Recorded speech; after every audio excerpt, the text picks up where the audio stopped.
I don't think that was random. Episode 4. Someone was with her. I don't think that was random, and today's story is why. Do you believe in spirit?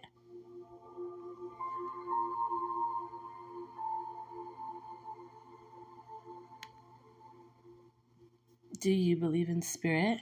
Because there was a night I became a believer all over again. It was one of those nights. Baby G would not settle, no matter what I did.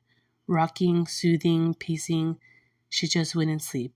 Around midnight, I got up, made a fresh bottle, changed her diaper, and then I lit a candle. A candle to Nossa Senhora for my friend Sandy, who had just passed away.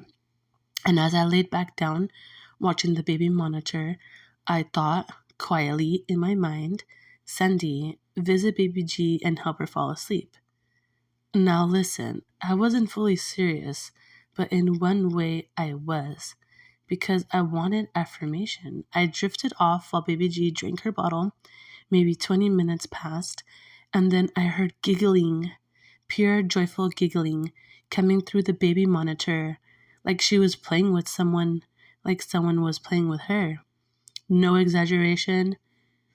I just sat straight up and my heart felt so full it almost burst. Not long after that, she fell asleep peacefully. I just lay there thinking, okay, I see you, girl. And then spirit wasn't done.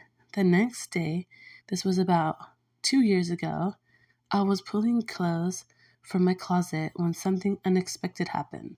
A dress buried underneath other clothes slid forward, flew out, and tumbled to the ground. I froze because it was the exact dress Sandy wore when we went to Mexico together in 2015. I folded it, placed it back on the shelf, and thought, okay, maybe that really was you last night. And she was trying to say that it wasn't just in my mind, and she was affirming again. Like Spirit was saying to me, yes, that was me.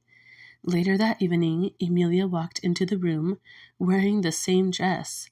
I stared at her and asked, why are you wearing that? She smiled and said, because I want to be like you. Then she grabbed my car keys and started pretending to be me. An inside joke from Mexico, from that trip we went with Sandy, when she was trying on my clothes, and she said she was pretending to be me. I was completely stunned. Still am. Not long after that, I told my husband I couldn't wait to share the story with my brother and my best friend when they came over. And at that exact moment, my Facebook feed refreshed, and the first thing I saw was Mexico is always a good idea. I just laughed, because what else can you do at that point? And as if Spirit hadn't already said enough, there's one more piece.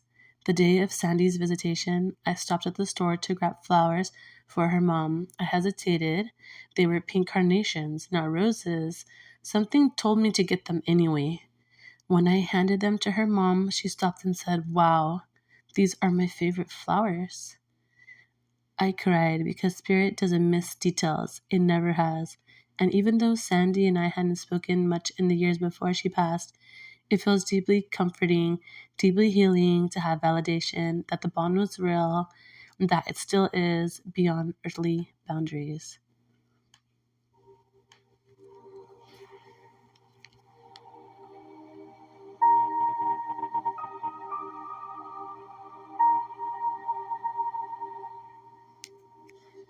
Spirit doesn't always arrive with thunder. Sometimes it arrives as a giggle in the night, a dress falling from a closet, a child stepping into memory, a sentence on a screen at the exact right moment. Love doesn't disappear. It finds new ways to show up.